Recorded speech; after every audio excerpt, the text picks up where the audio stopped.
Good morning.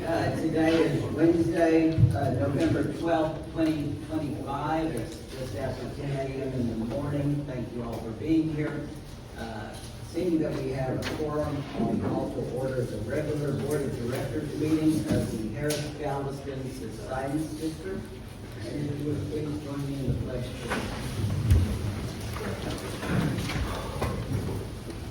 Allegiance to the flag of the United States of America and to the republic for which it stands, one nation, under God, indivisible, with liberty and justice for all.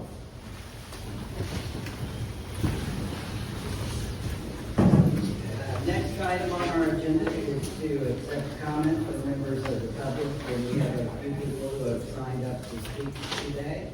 I'm going to start off with Commissioner Tom Ramsey. Thank you for being here. Thank you. It's good to be with you today. What's the time limit? I'm not familiar with it. We don't have any real standards. As long as you're not Commissioner. Well, we had a 200 at our last meeting, and we had to have a time limit. One, thank y'all for what you do. There's nothing more important than what the Harris-Galveston County Subsidence District does. I've seen it operate for decades. In fact, one of my first assignments when I was an engineer in 1977 was to come before you and get some kind of well permit for Crosby. You were able to give International Paper a permit with no problem. You gave, I think, a major manufacturer on the east side a permit, no problem. But Crosby, that was a problem because we had a long time. So I know you've been involved in water and permits, and one, I think y'all do a great job. I think those of us who have complied, I live in Spring Valley, and I know what it means to pay, I think $25,000, is that give or take, Kyle, in terms of what we pay in terms of buying surface water and not take well water all the time. We do have a well. But I know there's a lot of conversation, debate, if you will, on what's going to happen in North Harris County, what's going to happen in West Harris County, what's going to happen in East Harris County. Well, my precinct is most of the unincorporated area of Harris County. There's more people that live in unincorporated Harris County than live in the city of Houston. So as I tell Mayor Whitmire many times, my friend, he's the mayor of the second largest thing in Harris County. Because most of the people that are in Harris County live in unincorporated Harris County. Most of the people that are moving to Harris County will be living there. And developments are moving forward. We've got responsible folks in that area, and they follow the protocols and the rules. But I come before you to just simply say that we can't delay at all anything related to subsidence. And there's people that are debating the science of it. They go hire a groundwater hydrogeologist. I guess and pay them enough money, they'll say anything. But it's real, we can see it, and my biggest concern is related to flooding. When you look at the center of subsidence in Harris County today, I think it's Katy, is that right, Mike? Pretty much Katy, and of course we're trying to recover in Jersey Village. Katy isn't quite in my precinct, but it's pretty close. But certainly Jersey Village is, Tomball is, Klein is, Spring is, Crosby is, Huffman is, Baytown is. So it's interesting, the whole subsidence district began with a subdivision in Baytown, which Kyle could write a book on, called Brownwood. And as that sunk into the bay, we said, we got a problem. Well, currently, as Mike and I have talked on more than one occasion, East Harris County is exploding. There'll be 18,000 homes constructed in the next 10 years east of Lake Houston. Currently, there's no significant surface water option for folks out there. So what are they going to do? They're going to drill a hole in the ground and get after it. We already have abuse, I'll use that word, abuse in Montgomery County. They're drilling wells like it's nobody's business. They're drilling wells in Liberty County. They're drilling wells in Chambers County. So I'm here to tell you, you have an ally, you have a partner. Every talk I give on infrastructure, and people ask me about the budget, I tell them about subsidence. Because if we're not focused on that particular issue, we're gonna be in big trouble come 20 years from now. Y'all know that, y'all see the numbers, and I guess part of the dialogue I'd like to have, and you don't have to today, but I know you're granting GRPs to developments in East Harris County, with the promise that at some point that they're gonna go to surface. But until there is a date, until there is a more specificity in terms of, okay, well, that's great, when are you gonna do it? What is the date of it? I know what it costs us in the memorial villages. And I called Turco one time and said, hey, Mike, I think the groundwater has risen under Spring Valley. Is there any relief we can get? Well, can you imagine what he told me? No, of course not. And we wouldn't want to do that. We wouldn't want to do that anyway. Maybe an emergency, but that's a whole nother deal. So whether it's a legislative issue, whether it's having the hard conversations with developers, I'm already having those conversations on traffic. I've got developers about to construct 5,000 homes on a 2-lane road that goes to a T intersection. So we're having those conversations, and we're having very successful conversations on people participating. I think people really want to do the right thing, they understand, but unless they're told they have to, I don't think they are. So as an advocate for you, in fact, I'm going to go around we've got 73 parks in Precinct 3, and it really is the focus of subsidence in the next 30 years is Precinct 3. I'm going to start putting exhibits in the parks. I'm going to show the ground elevation in 1950, which would be the ceiling. And I have the ground elevation today, which is lower than the floor.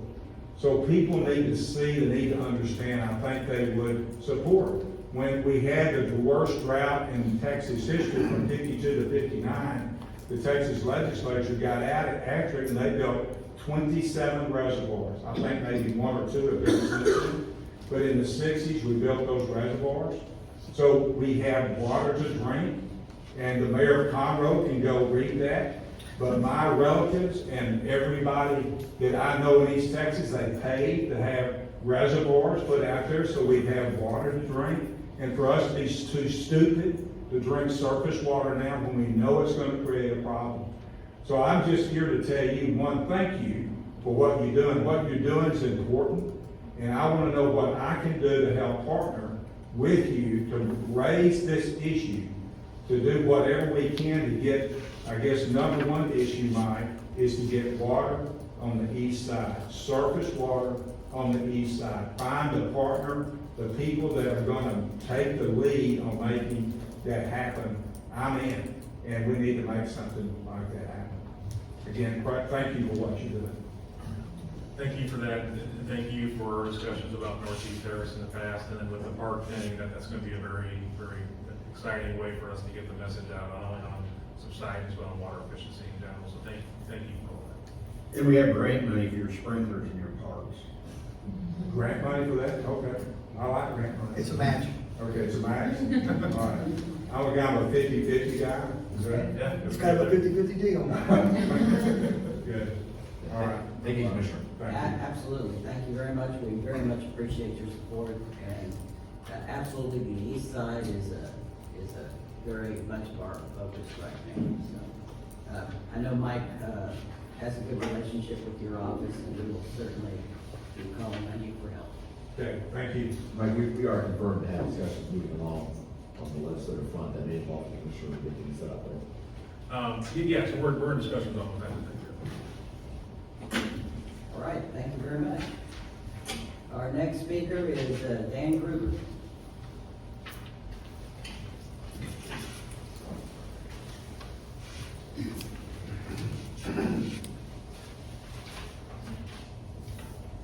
Good morning, directors.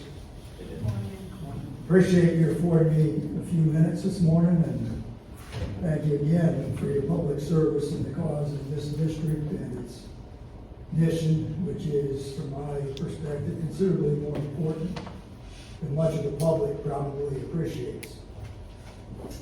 I have respect, great respect, for the extent of responsibility you've assumed to Texans across both counties, willingly assuming that along with Mike and your district staff. I listened last month to Eric Hansen's presentation, and I commend you for having that, and for having June Chang and the North Authority here today.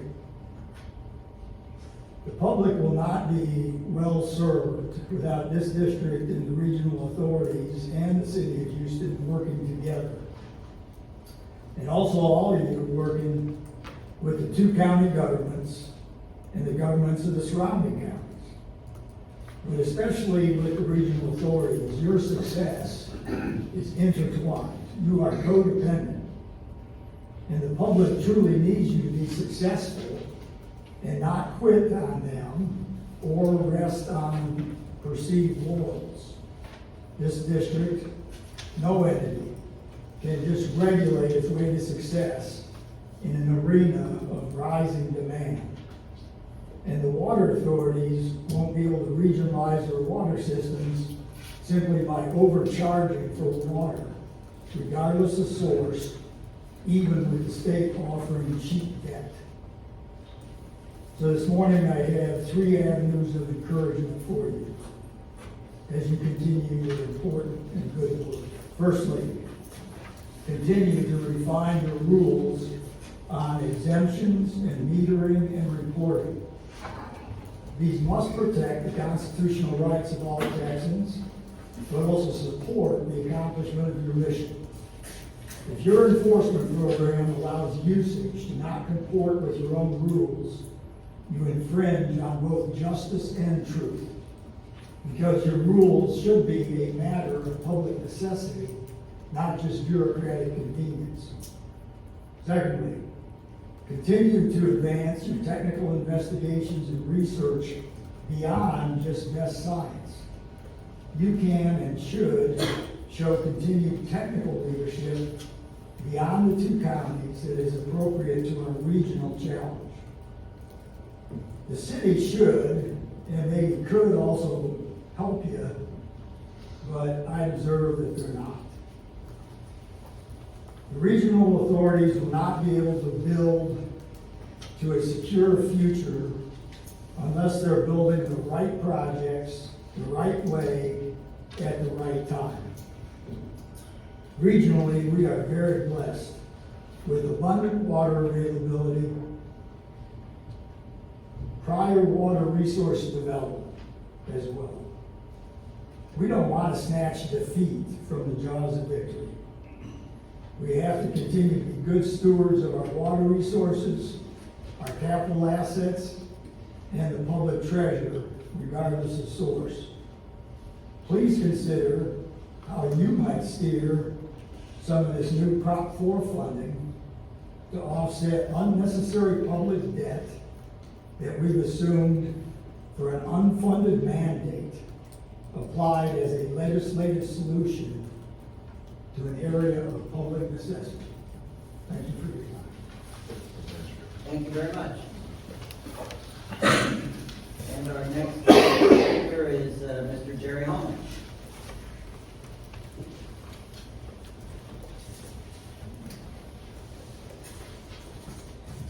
Good morning.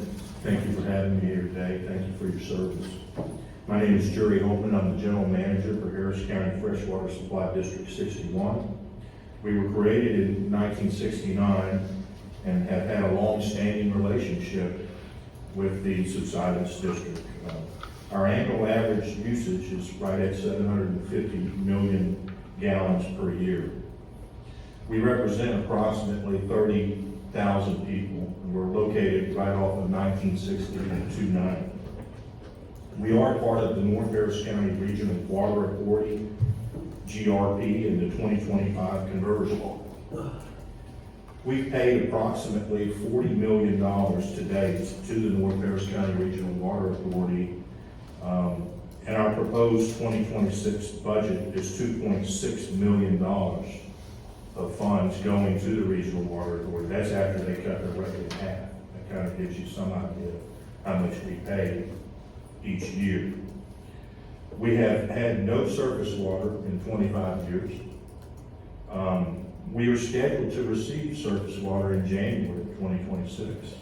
They ran all the pipes to us, and we're going through some of the training and testing, and we'll be providing the Cypress area with surface water come January.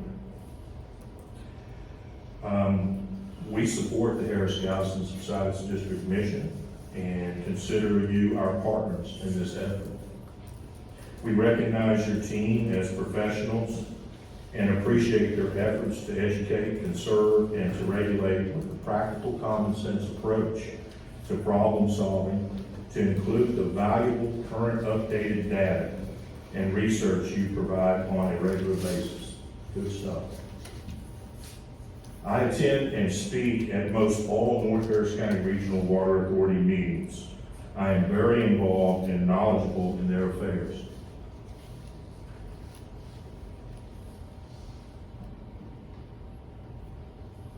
The North Harris County Regional Water Authority has informed the public that it will not meet the 2025 Harris-Galveston Subsidence District mandate and may be subject to disincentive fees of over $12 per 1,000 gallons. The reasons as to why: a failed strategy to over-conversions. The surface water facility ran 2 to 3 years behind related to the general contractor and issues there. I think there's a lawsuit currently going on. And then obviously COVID, supply chain issues, and labor shortages resulting in a much lower projected surplus of surface water credits needed to complete the 2025 distribution build-out. The strategy was to accumulate as many surplus credits as possible. That didn't happen for a 3-year time frame where they were hoping in the 2010 to garner a whole bunch of credits and use it through 2025 to 2028 as they build out the remainder of their 25 system. One may argue that these issues are legitimate reasons as to why the North Harris County Regional Water Authority and its customers may need a possible extension and some temporary relief from the Harris-Galveston Subsidence District's disincentive fees. This consideration would only apply with the North Harris County Regional Water Authority moving forward with all existing planned 2025 projects being funded and awarded in a timely manner. It's important to point out that the North Harris County Regional Water Authority has a split board. It is very common to see a 3-2 vote on financial funding and construction contracts to complete the 2025 distribution build-out, much less the 2035 system. The obstructionists, which we call terminal, do not believe in subsidence and would have already stopped the 2025 projects if they had one more vote. Thanks to Melissa Rao, who you guys know, she's been the deciding vote and thus far has continued to move the projects forward. They do not believe you will apply the disincentive. They will continue to obstruct and challenge your mandate authority. They think that they can deflect public opinion and the related political pressure to the Harris-Galveston Subsidence District. Fortunately, to date, I am unaware of any 2025 projects that have been stopped.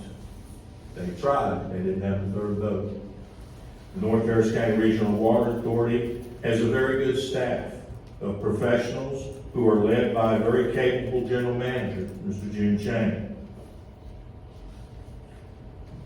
MUDs need your help to continue to apply pressure to the North Harris County Regional Water Authority. They need the carrot and the stick approach. Do not allow the obstructionists to not feel the pressure to blame should disincentive fees be necessary. Offer them a very public off-ramp to gain relief for their customers. The MUDs, should they continue with the current plan and move forward with funding and construction of the 2025 distribution build-out, we want them to continue. The MUDs are on your side. The majority of all the MUDs have been paying all along, looking for the relief. We don't have any control over what the North Harris County Regional Water Authority, even though we show up at their meetings and speak on a regular basis. Should the obstructionists delay or stop the 2025 conversion projects, the Harris-Galveston Subsidence District would have no choice but to issue disincentive fees. This would be clear to the public that the politicians that the obstructionists on the North Harris County Regional Water Authority will be to blame. This will be because you'll do everything possible to give them that off-ramp, to work with them, to help not have disincentive fees, as long as they're moving forward, trying to get there in good faith. Should the obstructionists realize that they will take the blame from the public and not the Harris-Galveston Subsidence District, they may very well toe the line and finish out the 2025 distribution system, avoiding the disincentive fees and the public relations nightmare for everyone. Can you imagine 1 million people having their water bill go up 3 times, 4 times the amount overnight? And how many people are going to be at their meetings, your meetings, our meetings, and for some reason they think it wise. They somehow think that they can do that and not take any of the blame. Well, it's bad for everybody. We need them to finish out the project, and I'm encouraging you to work with June and their team in any way we can avoid that. Hopefully they will come to common sense and finish out the 2025 project like they need to as soon as possible in good faith. Please give this some thought as you develop your strategy moving forward. I am available for questions or meetings should you need my assistance. Don't forget that the MUDs and their customers will be paying the fees. Thank you for your time. Thank you. And Melissa, you're the last person I've signed up, but I have a note that you'll speak at item 7. Is that I'll go ahead and speak now. all right? Thank you.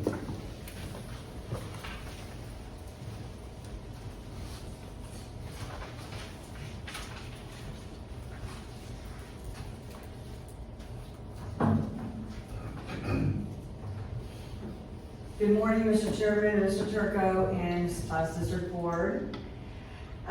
You're going to hear today from our General Manager, Mr. Jin Shang, about the progress we've made and also about the significant challenges we're facing. The North Harris County Regional Water Authority is not just 2 years behind schedule, we're closer to 5 years behind schedule. When this plan was developed, the intent was to use our overconversion credits to bridge the gap, but a number of factors have pushed us off course, including delays in the Northeast Water Purification Plant expansion, supply chain and workforce disruptions following COVID-19, extended easement acquisition timelines that now stretch closer to 2 years, which once were a few months, and longer review and approval processes from various agencies, including the Texas Water Development Board. As a result, we could face potential financial penalties from the Subsidence District as early as 2027. Within our own board, we've had active discussions about possible paths forward, but we haven't yet reached consensus on what form of regulatory relief to request. That said, I believe a majority of our board members recognize the need to revisit the current conversion timeline and explore amendments to the regulations. I don't think there's a perfect solution here, but I do hope today gives this 19-member board a clearer picture of where we stand. Each of us on the North Harris County Regional Water Authority Board was elected by our constituents, people who trust us to protect their interests and their pocketbooks. You, as an appointed board, have the authority and perspective to help identify a balanced, viable solution, one that allows the Subsidence District and North Harris County Regional Water Authority to move forward together without placing too heavy a financial burden on ratepayers too quickly. We would also appreciate more transparent reporting that demonstrates the effectiveness of this surface water conversion effort, including measurable data on how much subsidence has actually been mitigated to date.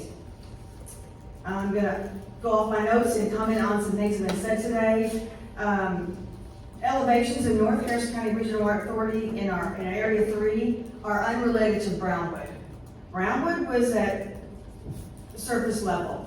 We are closer to 100 feet above surface level, give or take. So we are unrelated to Brownwood in Area 3. We are at much higher elevations. Therefore, we're not gonna be subsiding into the ocean like Brownwood did. The city of Houston took a lot of water, billions of gallons of water from wells in Jersey Village, which probably contributed to its sinking, which I've heard y'all say between 4 and 8 feet. I've had people say that some 4 to 8 feet, why is the Jersey Village sinking? Why are my constituents having to pay for this, or the city of Houston took that much water out of Jersey Village? Mr. Holman is correct that our board has not stopped any projects. So keep that in mind. We've not slowed anything down. We've not stopped any projects.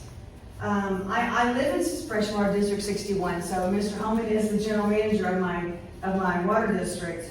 And I would like to say on behalf of my constituents, they do not deserve this debt. Nor a lot of extra debt if we keep going at this pace. But I thank you for understanding our region's rapid growth, the challenges we face, and the financial pressures that come with them. We value the partnership we have with the Subsidence District, and we want to continue working collaboratively towards a sustainable path forward. Thank you very much. I'm Melissa Rao. I'm speaking on behalf of myself, by the way, not on behalf of the whole board. So thank you very much. Thank you. Thank you very much. We always appreciate you being here, Melissa. Thank you. All right, so, thank you all for our public comments today. As always, as I mentioned, we appreciate hearing from the public and from any interested persons. It helps us do our job. So we very much appreciate that. And feel free to come anytime. We got a little bigger crowd than normal, but we like to see you. That takes us to our next item on our agenda. Item 3, approval of the minutes of our regular Board of Directors meeting held on October 8th, 2025. Do we have a motion to approve our minutes? Move for approval. Second. We have a motion and a second. Any discussion needed? All right, all in favor of approving our minutes of our meeting held October 8th, 2025, please say aye. Aye. Any opposed? Motion carries. Thank you. Then we have approval of our minutes of the board workshop regarding the 2026 budget, also held October 8th, 2025. Do we have a motion on those minutes? Motion to approve. Second. We have a motion and a second. Any discussion needed? All in favor of approving our board workshop minutes from October 8th, 2025, please say aye. Aye. Any opposed? Motion carries. Item 5, receive our hearing examiner's report and consider granting, denying, or amending applications for water well permits heard in October 2025 and prior. Good morning, Chairman, board members. We have submitted and prepared the report for the recommendations for those persons who request for permits or renewal permits, or there is request for cancellation for modifications of current permits. You may have noticed in this month's book that there is a recommendation for a new Lion Church World Outreach and Worship Center.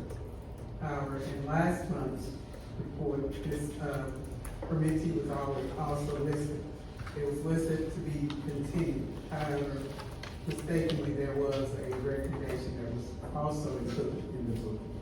So therefore, this morning, we're requesting that the board actually rescind and cancel the permit that was issued for New Life Church World Outreach and Worship Center, and issue the permit that's in this current, the recommendation in this current book. The permittee is aware that that permit last month was on the agenda erroneously, and has been working with the staff in making this recommendation. And this is the recommendation that has been agreed between the staff and the permittee.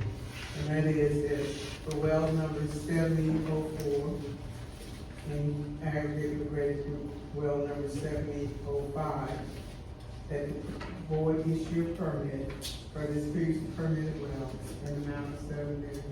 This is less than the amount that was requested on the application. The permit would be, we're requesting that the permit be for an extended period of time in aggregate 7 million gallons as stated. The permittee shall reduce use of groundwater so that no more than 20% of the total demand comes from the permittee's water well by May 1, 2026. There is no alternative water available, and the permittee will be under an order to convert to the alternative water supply or pay this incentive fee. The permittee is elected to pay this incentive fee if conversion is not made by May 1, 2026. And also within 60 days of the permit, that the permittee should provide proof that there has been a meter installed on the well. Are there any questions concerning this recommendation? Mr. Chairman, I do think we need a separate motion on this particular one, apart from the rest of the hearing. It's up to y'all if you want to rescind the action that was taken last time, or cancel the permit. I think one of the best motions would be to reconsider the motion that was made at the last board meeting and adopt this new motion that said, that probably is the cleanest way to do it, because that permit was never issued. It was never issued. That's correct. We let them know that there was, we expected them to have a settlement finalized before that board meeting, and it didn't happen. And so we should have continued at that time, and that didn't happen, so this is their mistake and our mistake, and they understand it. All right. So you got a motion to reconsider on that one, That one, one application. one application, that's correct. Second. Well, I'll make that motion. I know, we're good. So, Motion to reconsider. So 2 votes. Correct, that's correct. We have to rescind the action taken last time, so then we need to approve the new permit. can we approve it when we approve the rest after we, Yes, sir. Yeah. Veronica, this recommendation is what's in the book today. Yes. yeah, that's what I thought. Okay, so right now the motion is to basically rescind our prior action to reconsider this item with the rest of the items on today's packet. Okay. So, any questions or discussions needed? We have a motion and a second on the floor. We have 2 motions and 2 seconds, so we need to be sure we're voting on the motion made by Mr. Canonico first, right? Right, yeah, that's.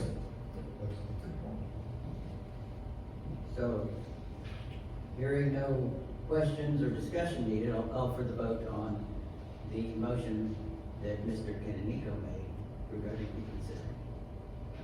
All in favor, say aye. Aye. Any opposed? Motion carries. Okay. That's the vote. Okay. There are no other reasons or recommendations to the recommendations that are there any questions concerning any other recommendations, and other than this new light? All right, do we have any questions regarding any of the other recommendations made in our package?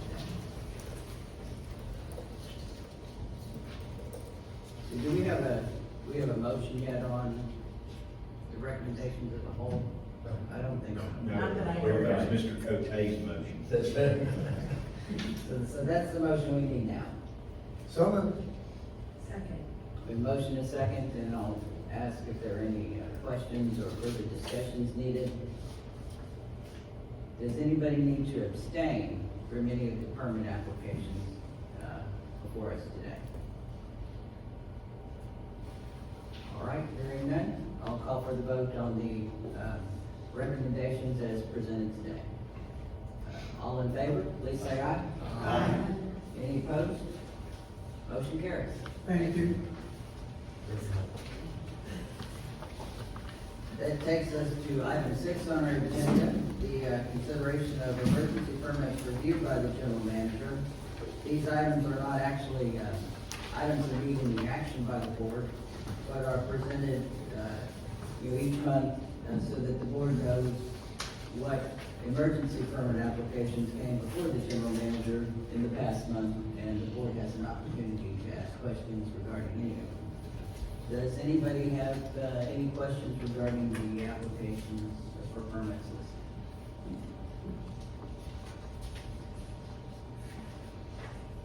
All right, hearing none, we can move on. And that takes us to item 7, a presentation from the North Harris County Regional Water Authority regarding their groundwater reduction plan. Mr. Chen, I think you're up.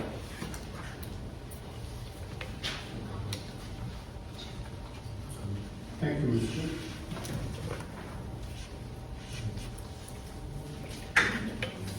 Thank you, Mr. Chairman, board members, and Mr. Cook, for giving us this opportunity to update the North Harris County Regional Water Authority's GRP program conversion program status. Actually, I think a lot of what I'm going to say today is all being said, so I don't know, I need to repeat that, but I'm going to go on anyway.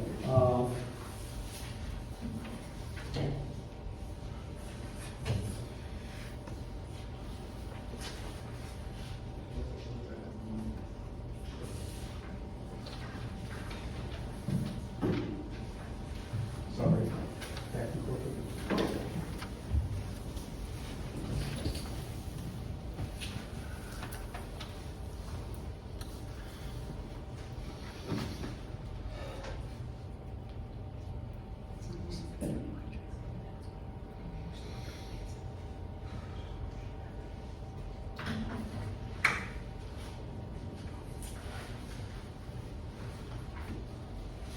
Okay, the North Harris County Regional Water Authority was created by the state legislature in 1999 and approved by the voters in 2000. As shown on the slides, that's the service area of the North Authority boundary.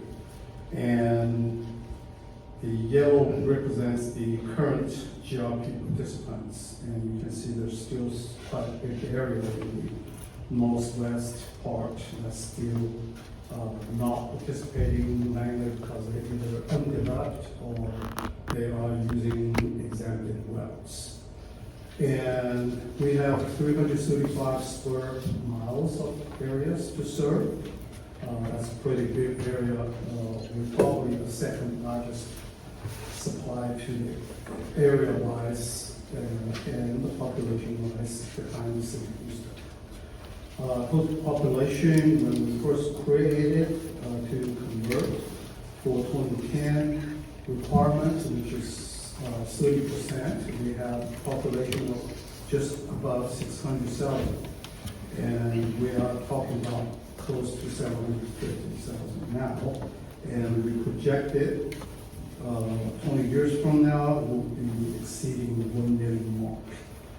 And we built 75 miles of the water lines for the 30% conversion. And we are currently building and already built or currently building 150 miles additional water lines to meet the 60% conversion. And we are currently planning and deciding what to build for the 2035 requirement, which is 80%. And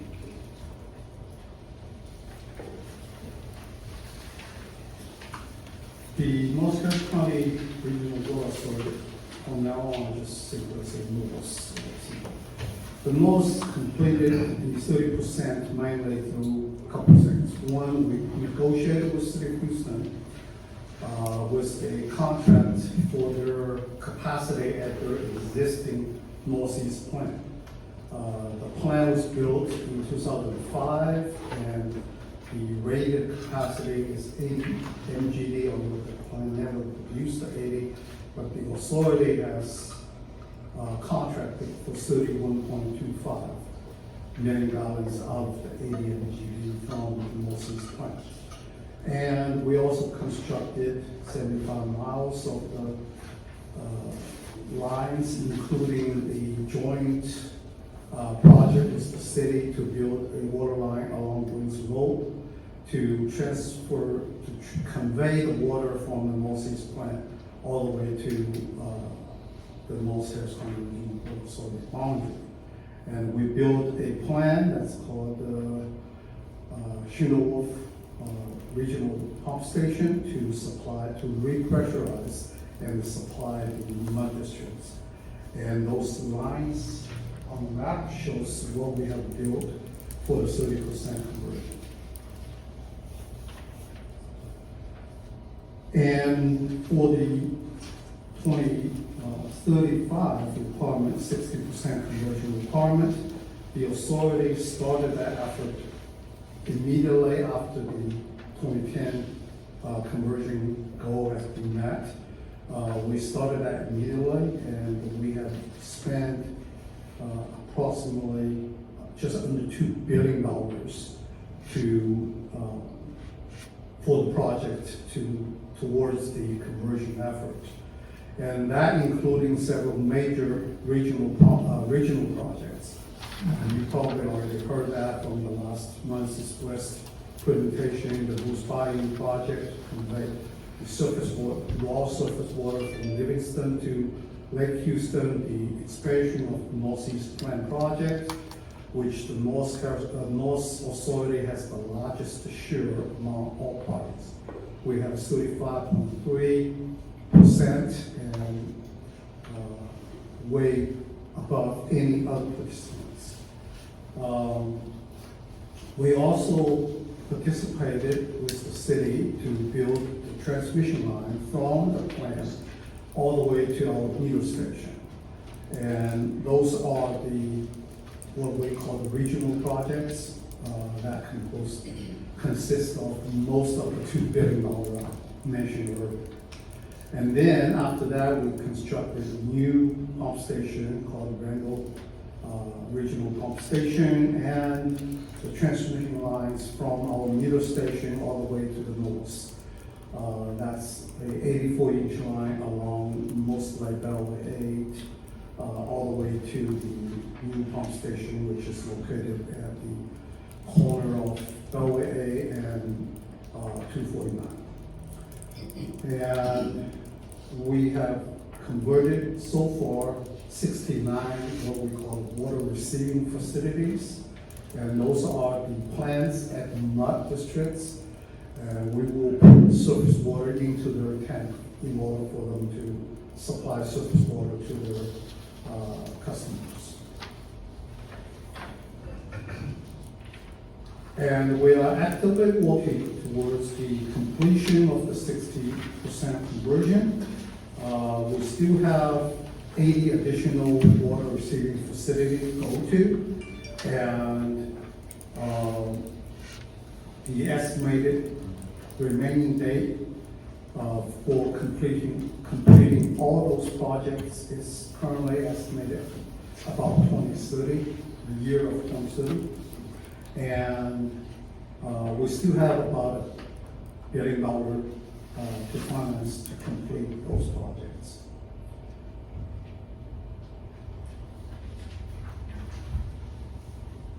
And to complete the 80% conversion, that was the 2035 goal, we will still need to extend the projects. On this map, you can see, although very difficult to see on this screen, different colors. Actually, I don't think you can see the difference. In the middle is a light blue color, that's 2010, what we call 2010. Just real quick, I think they have a color copy in front Oh, of they them. do, too. great, Yeah. thank you. So the light blue color signifies the 20, what we call the 2030 system, that's meet 30%. And the yellow, the light yellow areas are the one that we currently built or already built to convert 60%. I'm sorry, the green area is what we call 35 system, which is to meet the 60%, and the yellow part actually is for the 80% conversion.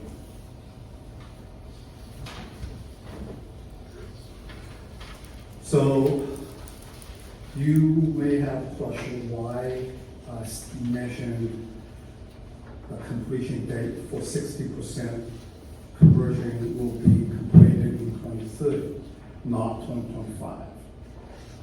That has to go back to what we have first strategized in 2014 GRP. At the time, the strategy is to extend the projects over a longer period of time, even beyond the 2025, because we can accumulate enough over-conversion credit to offset if we ever fall under the target goal of 60%. And that meets the then slogan by the board to keep the rate as low as possible for as long as possible. That's the strategy that's approved by the districts in our 2014 GRP. However, as we all know, not everything always goes as planned. So what happened now? What happened is many factors that beyond our control that caused the delays. Firstly, the city of Houston is contracting a contractor to build the Northeast Plant Extension Project. That is a $2 billion project, and that is supposedly to be online originally by August 31st, 2021. And when we actually signed the maximum guarantee project price contract with the contractor, that date has already pushed further out. That date in the contract then states it's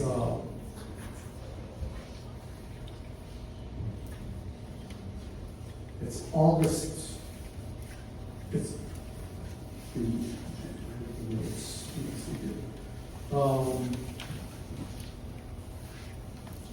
phase one, the first MGD module supposed to complete in May of 2022.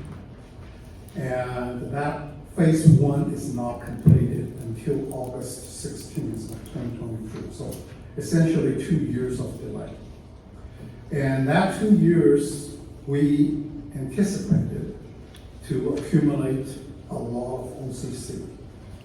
And it turned out those 2 years are actually a very dry year. In fact, year 2023 is probably the second driest year other than 2011, which you all know is the drought year on record. So we have lost millions and millions of over-conversion credits because of the delay. And that delay is completely out of the authority's control because we are not even the contracting party to the project. We into the agreement with the city, and the city managed the project, and the contractor delayed the project. And the second thing is, you all know the pandemic and the resulting supply chain issues. So we have a project, literally, the contract put the pipe under the ground and no valves. And they have to wait for the valve to come in months later, as long as 6 months. And then they have to come back to install those valves. because they are not producing as they should be. And some of the valves we have to get actually have to come from Vietnam instead of US. So that not only increased the cost, but also significantly delayed projects. And the other factor that significantly affects our project schedule is the timeline required for easement acquisition. We, in 2010 system, when we try to acquire the easement, it takes anywhere from 6 months to 10 months to get the project started. And with a lot of the legislation passed to protect property owners' rights, there are a lot of additional requirements was implemented. And so we have seen a significant more time in meeting those requirements and acquire the easement.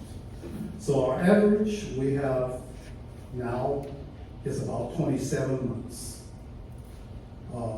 Half of them is contributed to the rules or the legislation, the law requirement. Half of them is contributed to the agency's requirements, because in the past, the agency will allow us to proceed with the project. For example, they will review our plans while we acquire the easement. Not anymore. They will not even look at our plan. They will put on the plan on the table until we secure all parcels. And that significantly increased the time required for agency reviews. And lastly but not least, the agency. We have agency review policies. We have to submit our design to various agencies around everything, from state, tax dot, to WPB, and county, flood control, city of Houston. All of them now requires, even though they implement that policy in different timeline, but they do now require everything is in place before they will review. And they will not take a plan while you're pending another agency's review. So we have to follow each step, right? So for example, the city will not review and approve our plan unless we get our plan approved by the county. And county will not approve our plan unless we get flood control approved. And so now all of a sudden you have a consecutive review process, not parallel review process. So that greatly extended the timeline, our time period required to review those plans. And it also creates a lot of problem for us, because our temporary construction easement usually is 2 years after we acquire them, and we have to redo them again because they have expired. The design has expired. After 2 years, we have to send back to the engineering firm to review those plans. So all those are contributed not only to the time period, also the cost.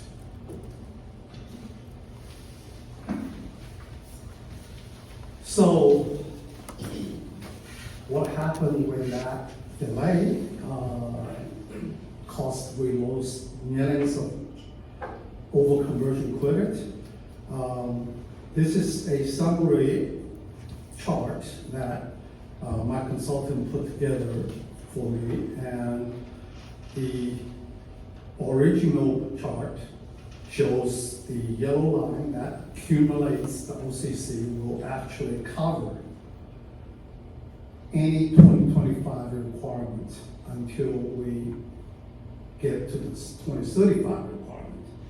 Well, it has changed. So now you see somewhere between 2027,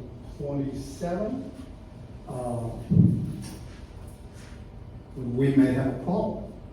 The reason I said we may have a problem is you will see there are two curves here. One is up curve, one is the lower curve.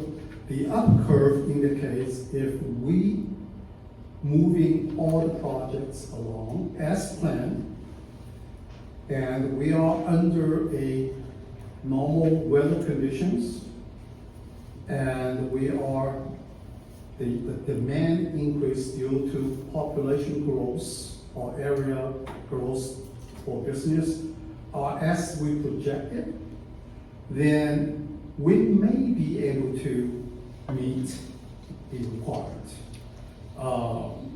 But we are very close. We could even go just a little under the zero line, which means we will no longer have any overconversion credits in our possession to use to meet the subsidence goal. And it's the lower case, which mainly is driven by the weather, but also could be the demand pattern change.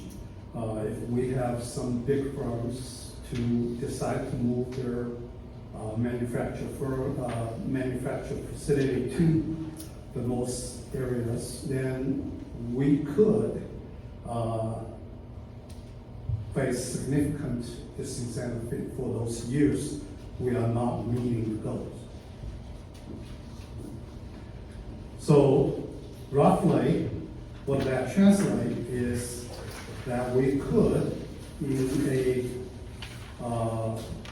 best scenario, we could either meet the goal without exhausting all the OCC, but we also could face about 800 million gallons short of the overconversion credit, which if we have to pay disincentive fee for that, that's about $10 million for that. But if we run out of OCC due to drought condition or demand condition, then we will, starting in 2027, and from 2027 and 2031, we could incur $19 billion of deficit, which if you translate into a disincentive fee, that's $200 million. So that is a significant problem for us. And so that's where we are. That's the status of our program. I hope I can give you better news, but that's the facts. And I'm happy to answer the questions. Mike, let me know what you want to do. Thanks, Jim. Any other questions? I have a question. For the easement process, are you able to construct within the right-of-way also, or just easements? Most agencies does not like us to use the right of way, because they want their right of way for their projects. So, and we also want easement, because if we build anything in the right of way, they can tell us to move anytime. And our lines are big. Our lines are 84 inch, 102 inch, and we don't want to move at all costs. Jim, I have a question. Yes, ma'am. You mentioned that with the nuke expansion delays, that at the GRP phase, they had pushed out the date that water would be available to the northeast facility. Did you guys make changes or accommodations in the plan once that date changed? We did, because there is a lot of discussion at the time regarding the scope, regarding the, what we want, right? How much reliability we want to have.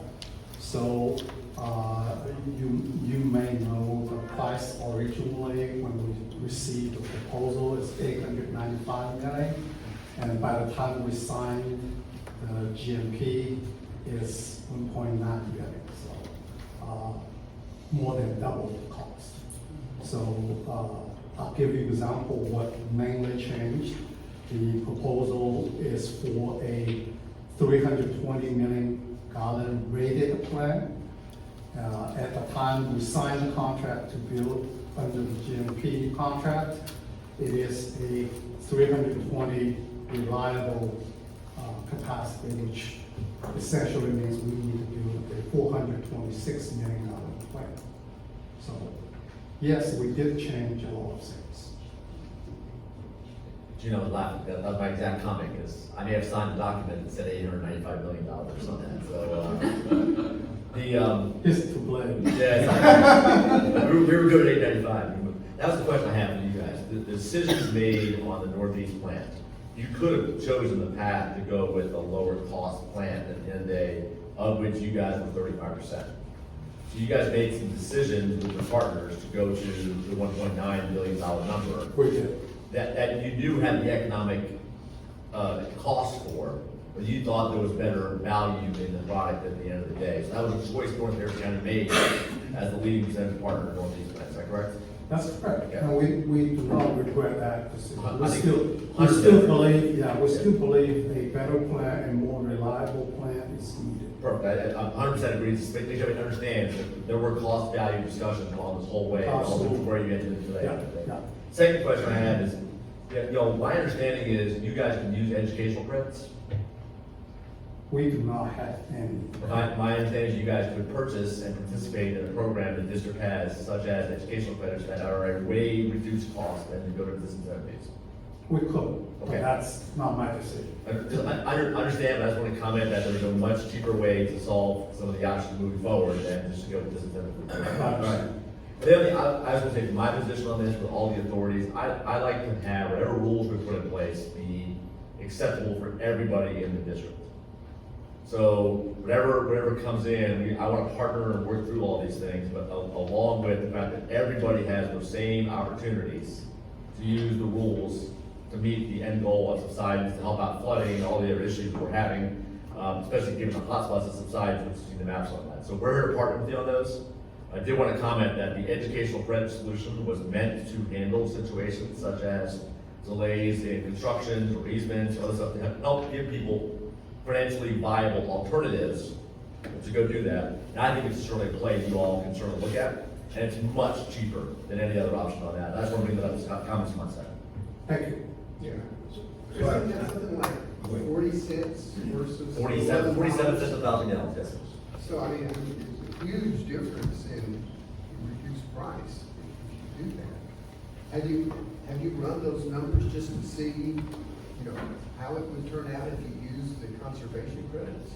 No, sir, I have not, but I am aware of that option, but that's not the decision for me to make. That is for the board. Sure, I understand, that's a board decision. Yes, sir.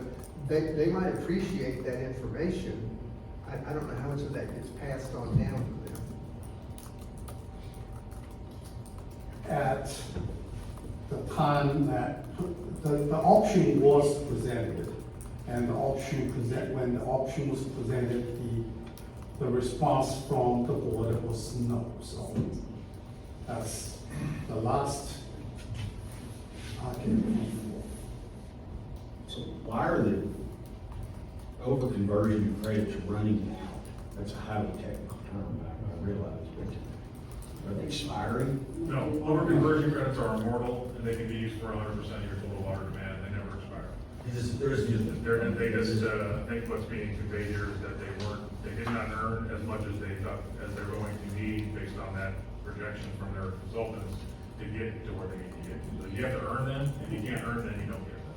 Okay, so they were not earned, they did not run out, is that? They didn't earn a sufficient quantity to facilitate their plan as they thought it would work out. They didn't. Is it correct to say that they have a bank of over-conversion credits right now that they are utilizing right now? That's correct. Okay, so I got that. They spend all the ones they have, Yes. it's not that something happens to the credit. Right. Okay. And unlike the water conservation credits, which you can purchase each year, They had to earn those during the period when, conversion was, required at a lower rate. And now they can't earn them right now, unless they have overbuilt.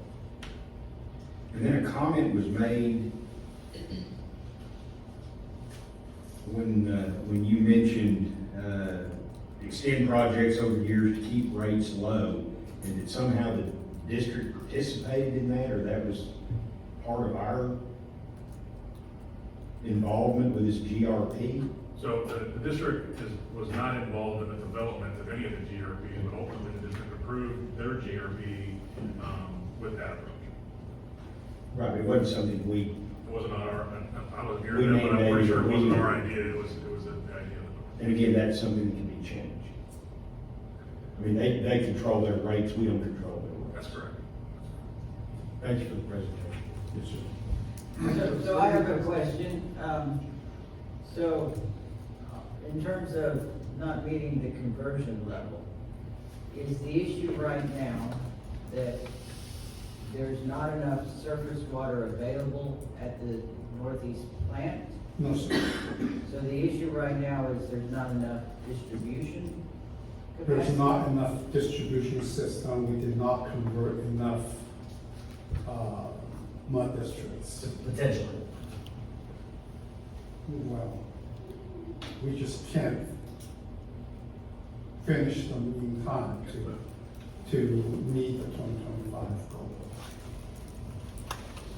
With the Northeast Plant Expansion Project now in service, we have enough surface water. So if the plant had been constructed sooner, is the issue then that you would have earned more over conversion credits in years past? Good question. I need to explain that. So as I mentioned earlier, we only contract 31 MGD out of the existing plant. So we have repeatedly, our demand for 30% conversion. And in order to accumulate more over conversion credit, we could have used up to 40 MGD. But the city does not have that capacity at the existing plant. So we need desperately a new plant be in service so we can take additional water. And that's why we entered the contract with the city aiming at 2021, so we can have 4 years accumulate enough OCC, right? When that completion date continuously being pushed out, we lost all those opportunities to earn. Right, so the delay is not impacting the amount of water you need right now, it's impacting the fact that you didn't earn those conversion credits as the plan was. We didn't have enough surface water then Yeah, to earn over conversion got it. credits. Thank you. Yes, sir. Mr. Hall? Yes. Thank you for your presentation, sir. Yes, So, thank you. am I wrong to think that the reason you're running out of conversion credits now is from what I understand, is because the new board lowered the water rates? So you're now currently using those conversion credits, where they were supposed to be used to help push the project over to 2030?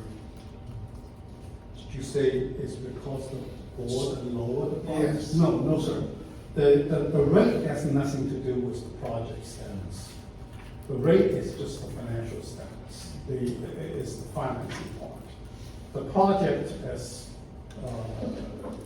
our board president mentioned earlier, and Mr. Coleman mentioned earlier, we have fortunately not stopped any or slowed down any project, regardless of what the rate is. So the only reason the project was delayed is because those factors I mentioned. Northeast Plant delay, that's the main one, and the project cannot be finished on time because the real estate acquisition, the supply chain, the agency review process, but that has nothing to do with the rate. So the water rate you charge your customers didn't go down or didn't stay the same when they needed to go up? It did go down. When when our board election took place in 2022, and then they come on board in 2023, they have reduced the rate 3 times. Is that a factor why you're running out of conversion credits? No, sir. Again, the conversion credits accumulation is related to the projects. You cannot earn them unless you finish the projects to deliver service work. The completion of the projects also has nothing to do with the rate, it has everything to do with what I just said, those factors that impact the completion of the projects. Yes, sir. I think maybe the question over here was, how much more money would you come in the bank today to pay all these sums if the rates wouldn't have been cut? We are at the point right now, our rate is just below the cost of it. And clearly, in my opinion, it's not sustainable. But again, that's board decision or my decision. But to answer your questions, Johnson, I think the funding for our project is still adequate at this time. We have not stopped or slowed down any projects due to funding concerns. June, I appreciate it, June, thank you very much for. Thank you. Thank you. Do we have any other questions before we move on? All right, thank you very much.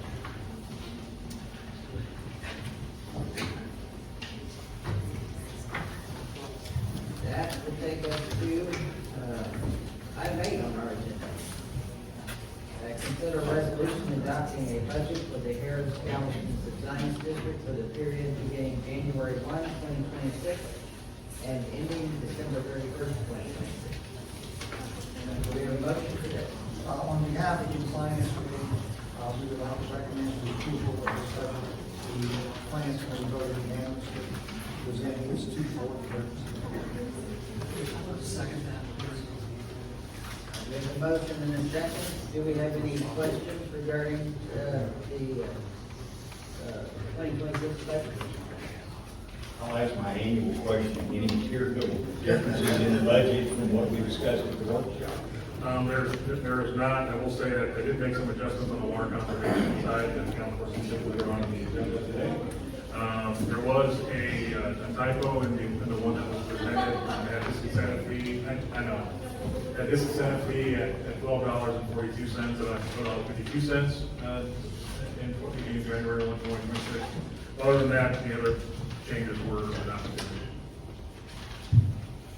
Any other questions? Related to budget, conservation credits, what do they work out to cost? So in January 1, there'll be $40 per sponsorship. And that's $40 for each sponsorship receives 84,000 gallons of groundwater credit that can be used for up to 30% of a person's permittee's total water demand. And they have a 20-year, they exist for 20 years and then begin to expire after 20 years. How does that compare to disincentive fees? Well, this incentive fee is still 52 and the cost is generally about 42 cents per thousand, so it's About 40 cents. 124. a couple of orders of magnitude difference. It's a whopper. All right, any other questions? Then I'll call for the vote. All in favor of approving the resolution adopting our budget for 2026, please say aye. Aye. Any opposed? Motion carries. Thank you. Item 9 on our agenda, consider a resolution authorizing the general manager to execute a sponsored research agreement with Texas A&M University in Galveston for subsidence and water research. I'll ask Ms. Ashley Gruder to come up and talk through this work that we have planned with Dana. Are you wearing maroon? Yes, it is Yes. fall season, so I am embracing the colors of fall. Now the first thing Well, my alma mater is University of Florida, so yes, but I appreciate everything Texas has to offer. Happy to be here. All right, well, thank you for your time and attention today. We have been, myself have been talking with professors at the University, Texas A&M University in Galveston, Texas, specifically with their coding department. So what this opportunity would allow undergraduates specifically, and would also fund 2 principal investigators to explore our data. We are very fortunate to have a lot of data. We have data going back to 1976 on water use and alternative water supplies as well. We also have a lot of subsidence data that's dating some back to 1906. But we wanted to present this data to undergraduate students and see what they are able to come up with our data. And we're going to be using this with specific objectives, but it gives the undergraduates an opportunity to learn about us, fulfill our objectives that we have within our science and research plans, specifically on groundwater use and helping with compliance, and use this machine learning as a way to help streamline some of our workflows because we have so much data. And this would be a great opportunity also to look at some of our subsidence data and maybe ways where we can visualize it differently or enhance the way that we're communicating this information by someone who's maybe brand new or doesn't know what subsidence means. So this would be over 23 weeks. It would begin in the spring semester and it would last through summer, and it would be about $50,000. It's included in the budget for next year. And it's from the computer science program? Yes.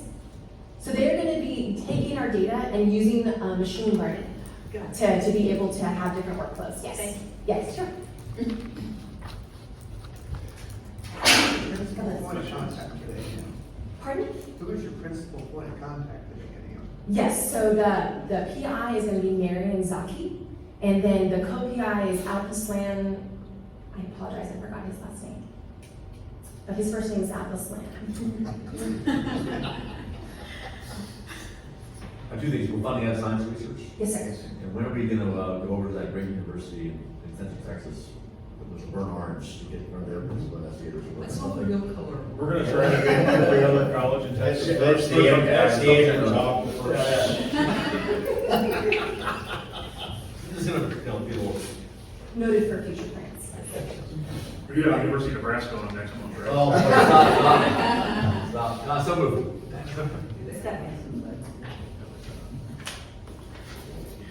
All right, we have a motion. Did we have a second? Yes, I said. We have a motion and a second. Any other questions? Then, all in favor, please say aye. Aye. Any opposed? Motion carries. Item 10, consider authorizing the general manager to execute a contract with Resource Innovations for professional services related to the evaluation of water savings achieved across water conservation programs. Okay. Is that your? Yes, I'll be very data heavy day, really exciting for these agenda items. So this is going to be looking at, so I'll begin from the beginning. We released earlier this year an RFQ that was going to look at the estimated water savings potential across all of our water conservation programs. So we have our school program that was mentioned earlier. We have Water My Yard program. We also have a grant program. And then we have Smarter About Water as an online resource and tools for our community. So we wanted to understand, since we're getting data back from our school program, notifications are sent out for Water My Yard, and we also have data from all of our grantees, both the 5 years prior and 5 years in the future. We wanted to look at all that data and be able to understand what was the savings achieved across all of our programs. So this submission ended in May. We had 3 submissions.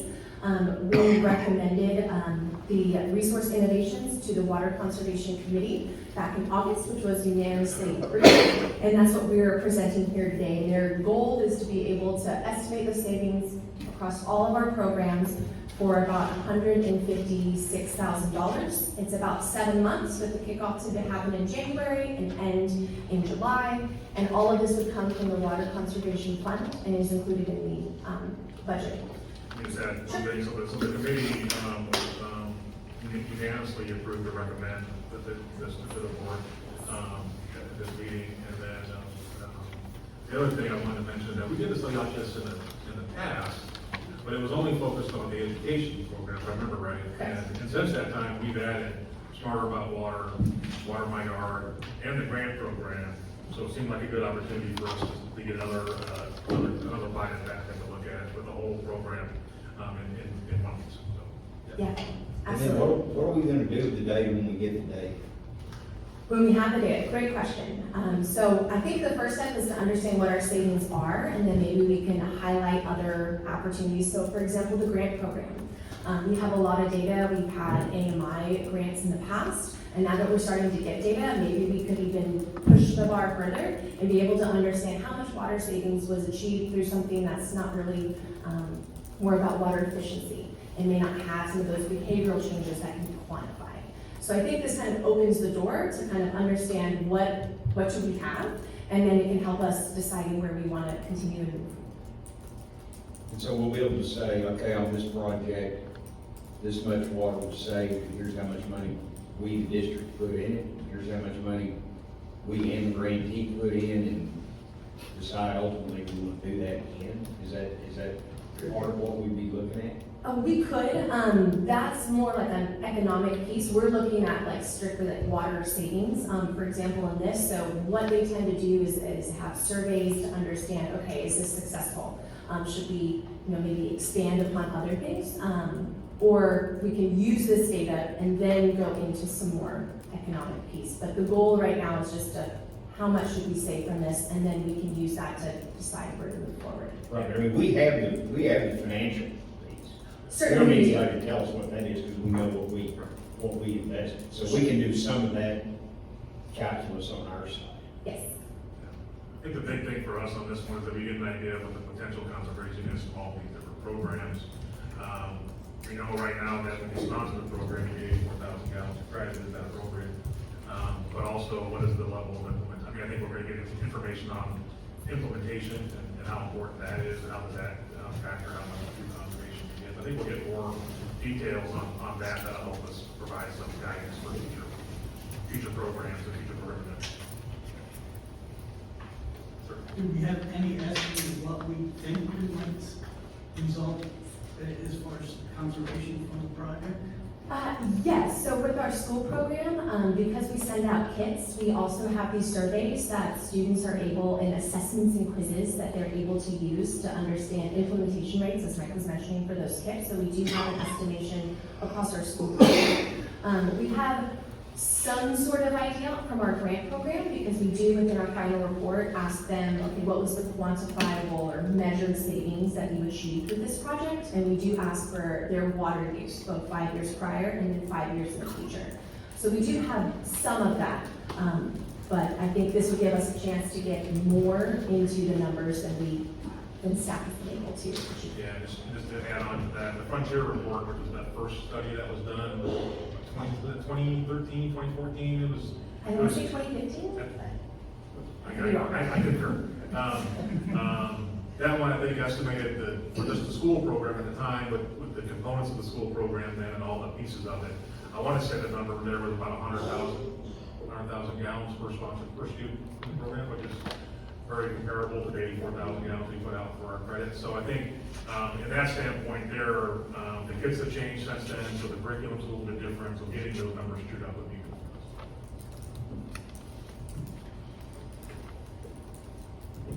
All right, did we get a motion on this? I'd like to move to approve. Second? We have a motion and a second. Any further discussion or question? Then I'll call for the vote. All in favor? Aye. Any opposed? Motion carries. Then, item 11 on our agenda. Consider authorizing the general manager to execute work order number 2 with Sky Geo for in-star subsidence data compilation, analysis, and publication.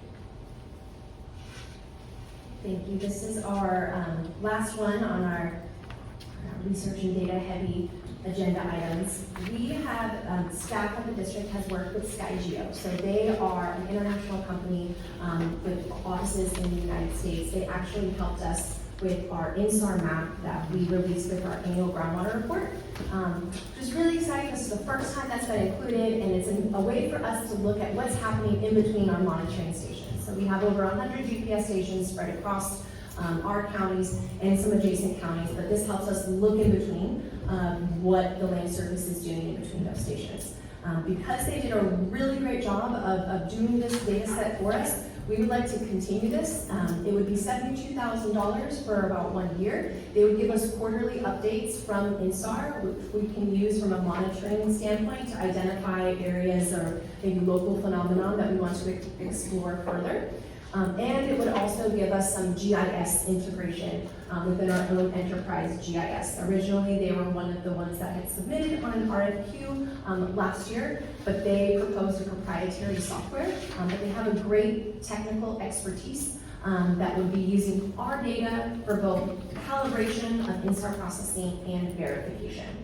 So one of the challenges when you're looking at INSAR and processing and picking algorithms is our region has a very difficult climate. So when a thunderstorm, for example, happens, the data. When are we gonna get a thunderstorm? True, in this climate right now, but it can be troublesome for INSAR processing. Also, having a lot of vegetation can be troublesome when you're processing INSAR. So they have a way of using a different type of algorithm that other people have used to be able to refine that and get us more quality data using our GPS stations for additional ground truthing.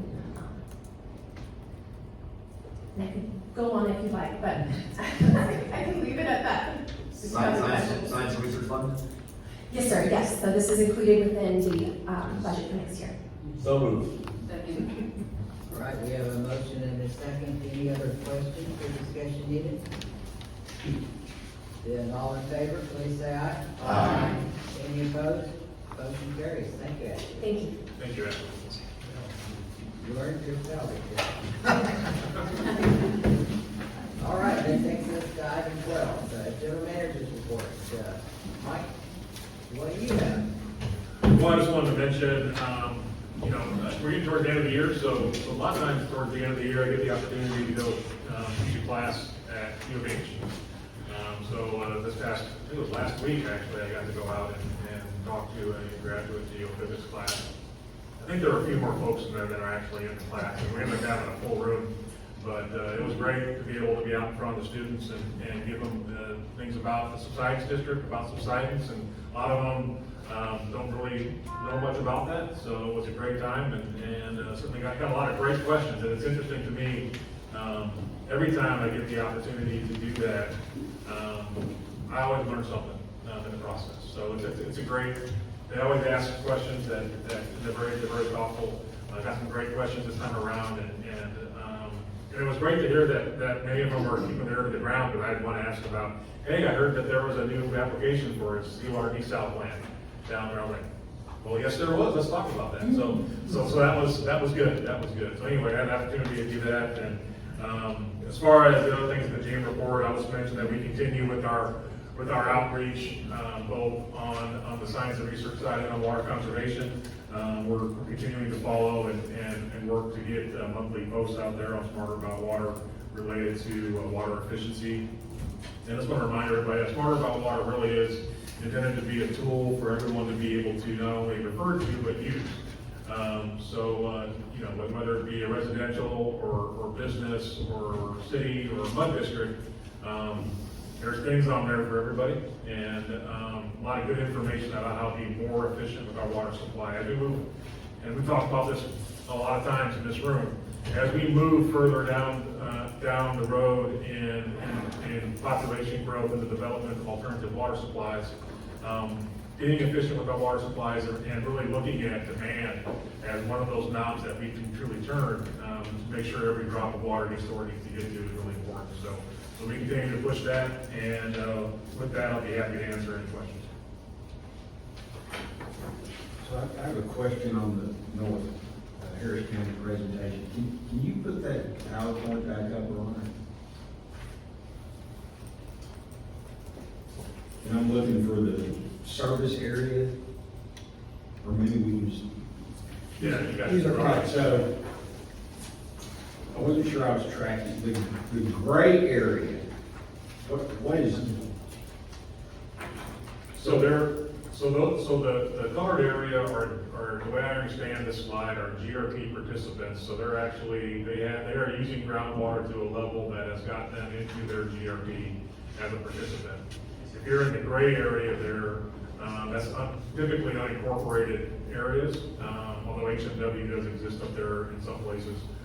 In those cases, they may have water use, maybe using groundwater, but their use is probably below that level where they would end up in their GRP. Right, so Below 10 million gallons. the gray area, you're not saying nobody's using water in there. Somebody's using water and they're using wells, and They're using wells. we know who those people are. They're and RVs. Okay. Yeah, some of it's undeveloped also. Yeah. The gray. Some of it's also undeveloped. Right, and then the narrow bands, what are those? There's one that kind of runs at the bottom, and then there's another one that runs up the top. It's a lighter color. On mine, kind of a golden or. Yeah, that's I think that's Cypress Creek that runs through. But I don't know what that color difference means, to be honest, but I can ask you about that, get some clarification. And so this, what we're looking at here, that's their boundary. It includes their boundary and some systems that they picked up outside of their, I think, enabling legislation boundary, which I think will exist. So here's what I'd like to know. How many school districts are in that boundary? How many schools and how many kids? If that. Because obviously the population is increasing. We've just learned that, And I needed to know how many participants in our school program are in that area. We can find that out for you. We can also find out for you how many of those school districts are actually being supported by other members, other people. Okay, and then the other question, there was a statement made, I mean, I've essentially taken what was said today at face value. So let's assume, for purposes of today's discussion, that's accurate. There were some comments made about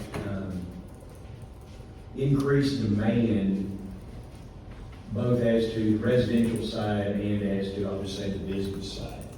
So more people come in, want more water, they go through our permitting process, right? Yes, if they're using groundwater. And we can't, within our rules, basically tell people no, as long as they come in and their request for a permit meets our rules.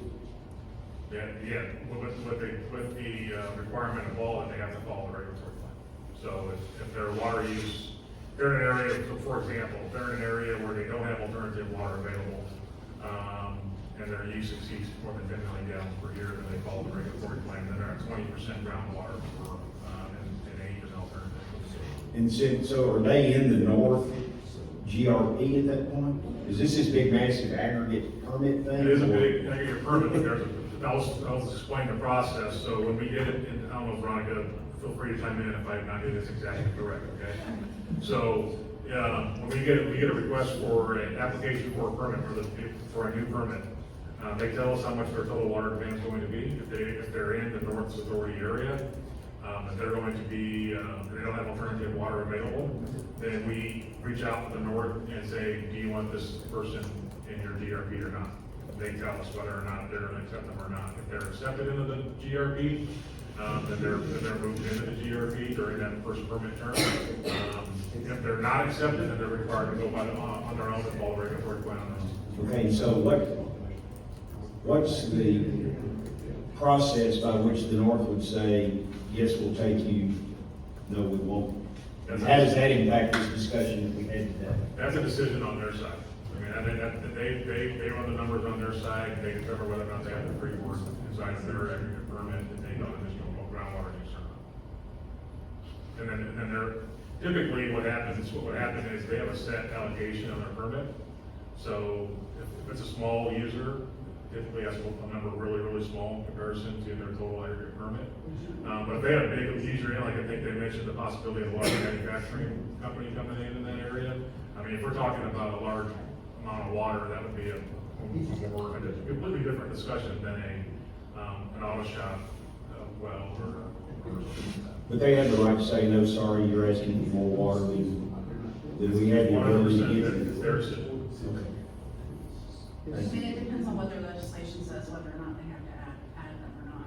But we do not make that determination. The authority tells us whether or not to add that well to their aggregate permit. Okay, so it's not necessarily discretionary. If somebody shows up with an application that meets their legislation, they're in.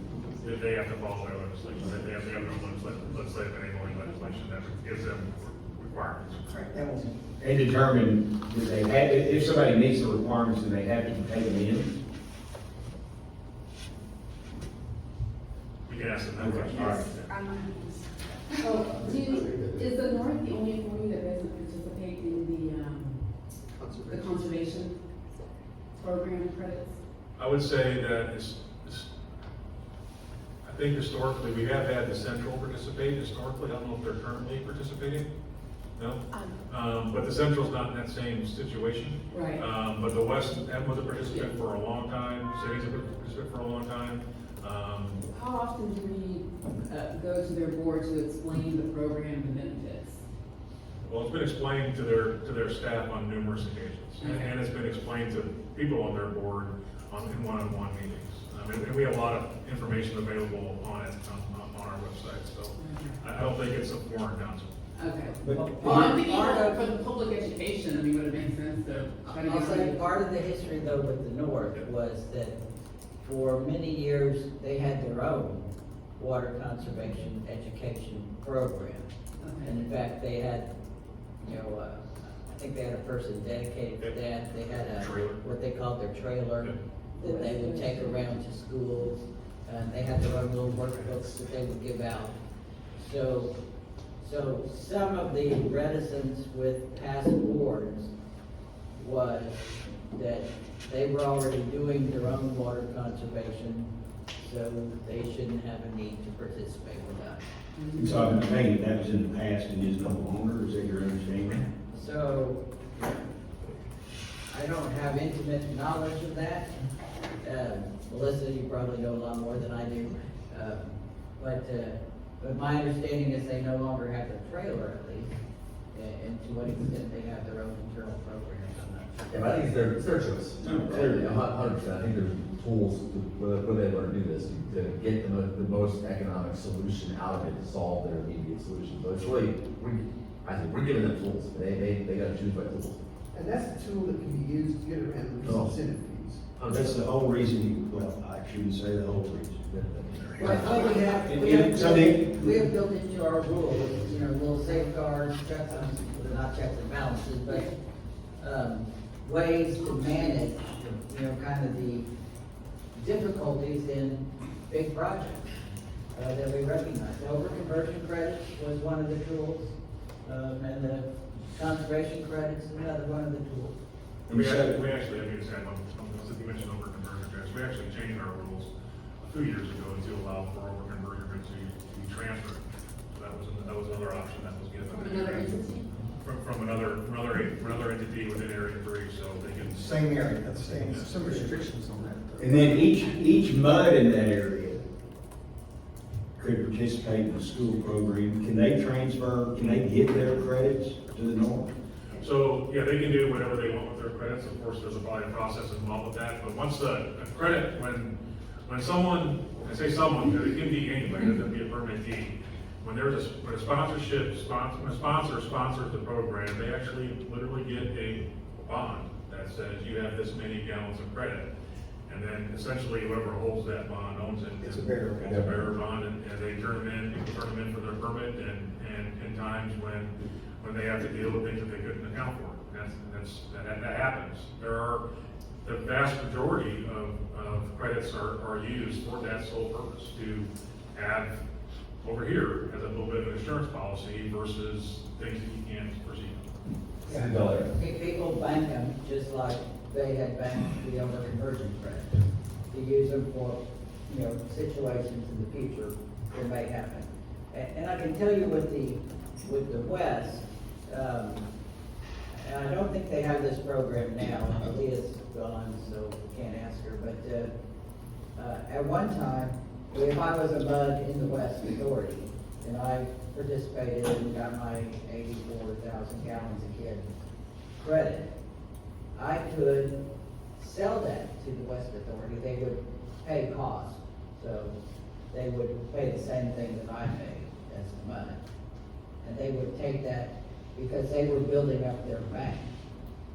That's probably a good 10, 15 years ago that they were doing that. But yeah, when people build up their banks, you just need these kind of, for the, I'll say rainy days, but I guess maybe drought days.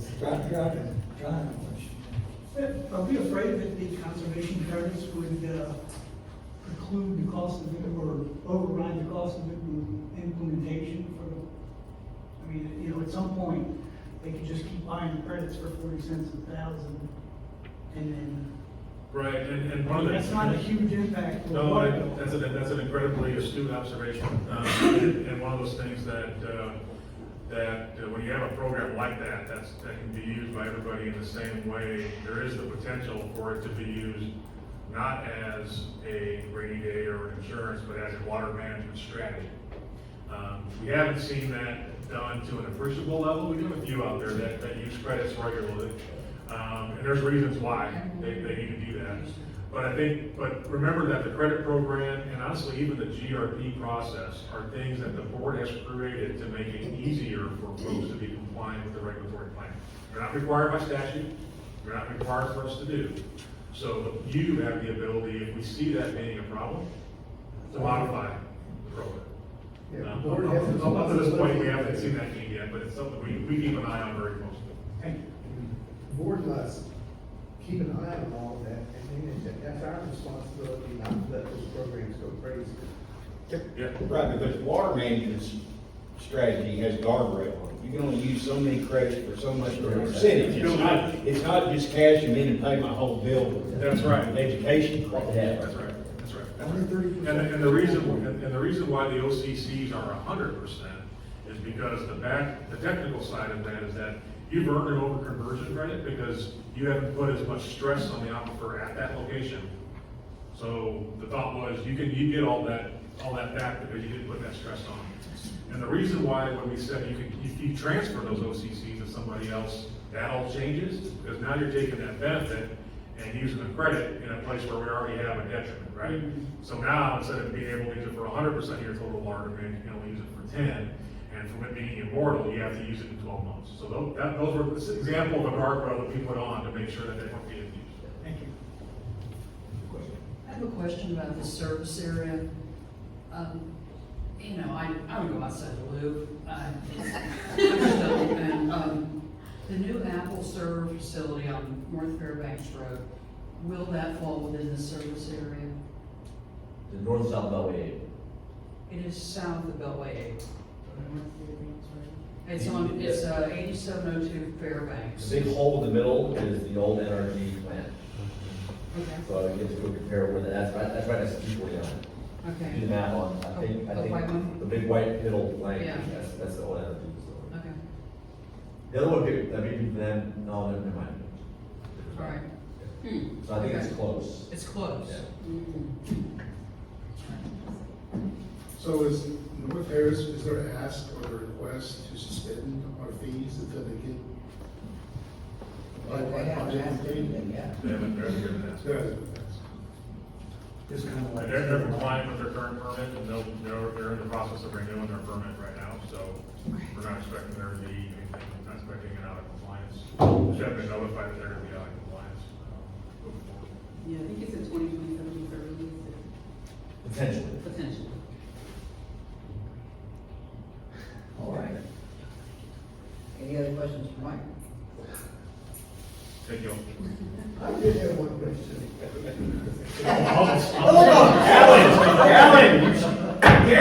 Education credits, and we talked about the class you call it UH. And it just so happens in my neck of the neighborhood, the drainage district has started a once a month class with high school students from FISD. They come over once a month to find out about flooding and, you know, what the drainage districts do. would you be interested in giving them a class on subsidence and how all that plays into flooding and all that? Yeah, I mean, we're always interested in being a part of those things, and we can get them scheduled, and I'm glad you brought up the drainage district, because we had a meeting with the Galveston County Drainage District here last month, a really good kind of meet and greet type of thing. So we look forward to collaborating with them moving forward as well, but, yeah, we're always open to be able to do that. If we find time to do it, we'll be happy to. All right. Item 13, consultation with general counsel. All right, great. 3 minutes, sir. So moved. I've already been cautious to be brief, but I have very much computer up here just in case. The biggest news on the litigation side, well, for the subsidence issue litigation side, you've already heard that we have settled the New Life Church. That's about a 4-year effort, I think. It's been really going on since the pandemic. I think we came up with a good settlement. I think we have got a very good result out of that. It just was pulling teeth. What's the other saying? The elephant finally birthed that baby, right? Congrats, and I want to point out to you that Shauna Sledge with the Sledge Law Firm was instrumental in helping get that resolved as well. We were headed to a contested case hearing. We brought her in to handle the contested case hearing, and she was able to get them to come to the table and settle rather than go through the contested case hearing process. So I appreciate her help with that, along with all the other members of the staff. On the statewide litigation front, the Supreme Court of Texas heard the Cockrell cases, the Cockrell 1 and Cockrell 2 cases in oral argument on November 4th. As predicted, they barely touched the reasoning and decision of the Court of Appeals in their discussion. They looked entirely at some of the other issues involved. I am very concerned with some of the questions that were asked and some of the arguments that seem to be made by, specifically by Justice Busby and the lesser state Justice Sullivan, where they were citing to section 36.251A of the Water Code that says any person dissatisfied with the agency of the district may sue that district to district court. Subsection B says only a party to a contested case hearing may appeal that permit decision, and they participate in that appeal. They're reading that as two completely separate sections. And the argument that Cockrell made was that B wipes out A. If you look at B and say you can't sue on a permit unless you have participated in this hearing, and that's the only time you can sue them over a permit question, that completely wipes out A. That ignores all the other reasons you might sue a district. You can sue a district over its rules. You can sue a district over its management plan. You can sue a district over contract provisions. There's 100 things you can be sued over under 36251A that have nothing to do with the permit process. So they're absolutely wrong about that. Now here's the good news. I double checked that this morning. That same provision does not occur in Chapter 8801, which is the chapter governing how you can be sued. In fact, I could probably make a fairly effective argument that the legislature has never waived your sovereign immunity. So we have that in our back pocket now. There is a provision that provides for an appeal process. It does limit that appeal to permittees and to participants in the contested case hearing, but there's not that same general waiver. So I don't think that it doesn't appear to me that the arguments being made by the justices or what they're trying to look at in this case, in these Cockrell cases, will implicate or impact either one of the two subsidence districts. So that's good news. I want to let you know that GBRA has now filed 2 lawsuits against the Gonzales County Underground Conservation District. They filed one after the 55-day deadline for a motion for a hearing. They filed a second one after the 90-day deadline for filing a motion for a hearing. The one deadline occurs in the Administrative Procedures Act, the other one in the Water Code. They're not sure which one they have to follow, so they cover the bases by filing 2 lawsuits. I'm going to try and get both of them dismissed, and we'll see how that goes. The Corpus Christi area, we're talking about desal plans. Corpus Christi area have voted down their desal plan at the last city council meeting. Apparently that's going back up in front of the city council again. And to do with that. In the meantime, they have drilled a series of wells into Oasis County and are pumping that groundwater into a river. They've obtained a bed banks permit from TCEQ to be able to transport that water down the river and take it out for treatment later on. I'm not sure exactly how that happened. First off, I don't think you can do it because I think the definition of waste in the water code says you can't do that. That's per se waste. Secondly, you have to be able to show that the water quality of the river is improved, and what they're pumping is somewhere between 3,000 and 5,000 TBS, so I don't see how that's possible, but. Well, what about the evaporation rate? I mean, Well, they're claiming only 17% is lost on route. Yeah. I don't know if I believe that or not, but under the water code, it says it's per se waste to intentionally or negligently allow groundwater to escape into surface water of really of any kind. And it lists out a lake, a river, a stream, everything except the word pond. The word pond is not in there, which has been a problem across the state. But every other type of surface water is listed, and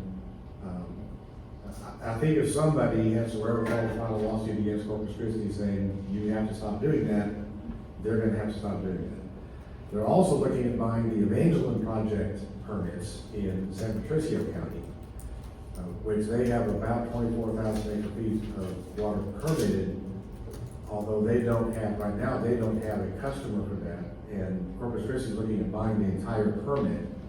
They would still have to get export permits, and they would have to get a series of drilling permits to drill wells to be able to produce that.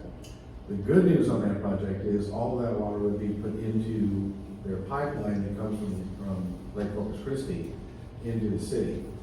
And I've already cautioned them that when the Gulf Coast Water Authority did that, it turned all the water brown because they were putting, it's not unoxygenated, water without oxygen in it into water that did have oxygen in it, and that immediately had the oxygen pulled all the iron out of the groundwater and turned all the water brown. So that might happen within the pipeline, but that's all going to a treatment plant anyway, so they can probably take care of that with treatment plant. But we'll see if they can work out deals with the various people who are opposed to that project, which is most of San Patricio County, to see if they can get that done without having to go through a 2 or 3 or 5 year contested case hearing and litigation process. So we have, groundwater is a big deal over the entire state.